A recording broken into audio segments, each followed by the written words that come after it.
Okay guys, so this video has been so overwhelmingly requested. One of my most popular videos, one of my most viewed, most rated, most commented videos. And I think this video has been the result of all my subbies. Well, I think all my new subbies has been the result of this video. So this is the wig from the very first video. Wigs. This is it. Okay, so what I did was I took all the tracks out. I shampooed it and soaked it overnight to really loosen up the hair so you can just peel it right out. You don't have to soak it overnight, but I did that overnight, conditioned it, peeled all the tracks out, washed it, brushed it, put a little bit of sculpting liquid in it from TG, and this is what we have. So I put it on the mannequin head, brushed it flat, put a stocking cap on it, and I'm going to blast it with a blow dryer to help it maintain shape. But I want to take a look at it really quick. Okay, so this is the wig, and basically, this is it. So the style I'm going for is very, very similar to what Rihanna is wearing right now. I know I'm very, very attracted to the way she wears her hair. It's always very well executed. It always looks pretty effortless. Doesn't look like the type of hair you can't sleep on. And I need my sleep. So what you're going to need to start this is a boar hair brush. Because the hair is so short, you're going to need one of these brushes. I'm using a wide tooth comb, some bobby pins, some glue, hair glue, or if you're going to sew it, you can sew it, but that takes so long and it's kind of difficult. Another brush for the longer hair. I've got some 10-inch Milky Way here, and I've also got some light browns and some kind of, I don't know, strawberry blonde type colored hair, which is actually number 33. And the base of my wig is a number 4. So we're going to get started. Okay guys, so the first thing I'm going to do is I'm going to decide what side I want my bang on, and I think I kind of want it to be a swing bang, so this way I can wear it to any side I like. For film and TV, I think I like it better to the right. In everyday life, I think I kind of like it to the left. So I'm going to kind of section off the tapered side. I'm going to section that off. This is the left side. So that's what that looks like on the left. And then on the right, I'm going to also section it off. If you have pins to pin your mannequin head to pin your wig to your mannequin head, you can do that. I also use bobby pins just to pin it down. These are like $3 from any like wig store. Okay, so this is basically the bang area. And it's really a simple process once you buy your wig base and you get it tapered. It doesn't have to be tapered in any specific way. Just make sure the back is flat, sides are flat, and the front you can have tracks glued in. See? And that's actually, when you take out your tracks, make sure you take out all the tracks that did not come with the wig. Because this hair has been dyed so many times, in some parts I can't tell what's the wig and what I glued in. I think this is a glued in spot. Okay, so I'm not sure exactly if you can see the track, but if you're familiar with a wig or even weaving your own hair in, basically you can see the scalp of the wig and the mannequin. Okay, so this is going to be really easy. And I hope that this is helpful because I know you really can't see so great, which really, really sucks. But I'm going to try and fix the lighting.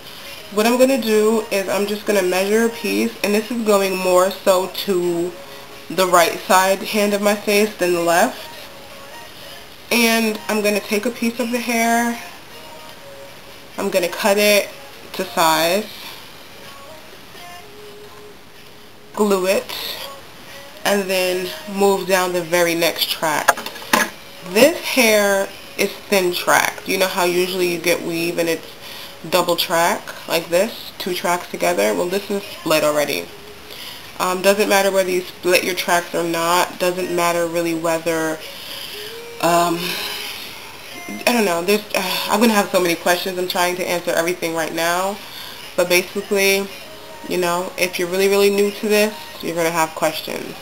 Most girls who do this type of thing will probably already know, better than I do. I know I need a lot more clips and stuff like that, but I didn't really get a chance to go to the store.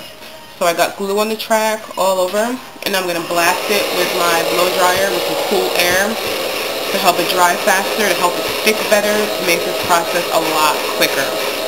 I'm going to do this one, show you the next one, then do a few more and show you what it looks like on my head.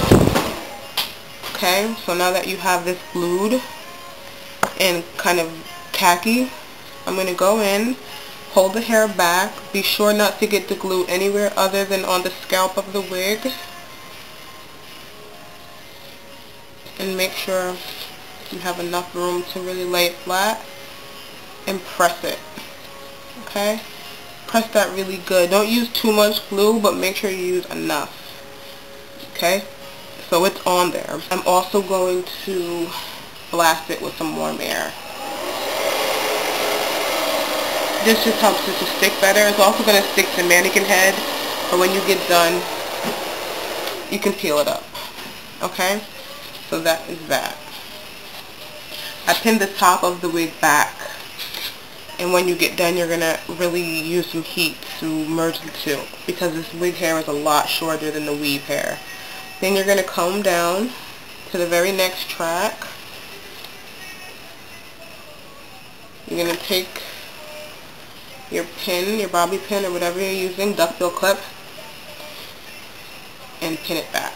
I'm going to take another piece of the brown, the light brown hair, size it. Make sure not to go too far past your tapered section. You can do this on your head, but you have to put plastic over your hair so you don't glue it to your head. That is, if you don't want it glued to your head. Blast it with some more heat. Make sure not to get glue anywhere. And then just place it. What you can do is you can just carve out a section of the hair and this just glue in hair, and then you can get in and taper off some of the lighter hair into the side if that's what you want to do, or the darker hair, whatever color hair you're using. But that's if you're good at cutting and you're kind of already familiar with this process. If you're very new to this, I hope this is helpful, and I will show you what we have in a few minutes. Okay, so I glued in a couple more tracks. I'm about a third of the way through. I have nothing left but this small bang. I'm just going to glue it in, glue it in, glue it in, straight down the middle of the wig. This way I can throw it this way, I can throw it this way. But since it's tapered a little bit further, more to the right, when I throw it to the left, it's going to have a lot more volume. If you want that high volume, you're going to have to glue your hair in to the left and then throw it right, and it's going to be really high. Or you're going to have to glue it in to the right and throw it left, and it's going to be really high. Okay. With that being said, I'm going to keep moving. I'm going to take a piece of hair. I'm going to measure it as I did, about this size, cut it. This is double track. You don't have to split the tracks if you don't want to. If you want a more natural look, split all your tracks and make it thinner. I really don't care to have it to be extremely natural looking. It's fashion, it's fun, it's funky, and I like full divalicious hair. So let's keep going. When I come back, I'm gonna have done 2 more tracks. I'm gonna put it on my head so you can see what it looks like so far. And I hope this is helpful. I'm trying to be as helpful as possible. I don't have good lighting. I don't have anyone to hold the camera for me, so I got it on a tripod. And it's not looking as good as I wanted it to, but I will do more videos. I will take any questions. And yeah, I'm going to try and help you guys out, because I know that this style is really popular. And it's expensive to get done. And if you don't have the right kind of hair or haircut, you're either going to end up with a weird looking wig, or weave. And if you don't want to cut your hair, you're going to have to get a quick weave. And I know that that's not the most desirable option brush it flat and then blast it with the hair dryer. You can even put your stocking cap on it if you want. Okay, we're also going to press this. And as you can see in the crown, I'm going to add a couple more tracks at the very top of the wig.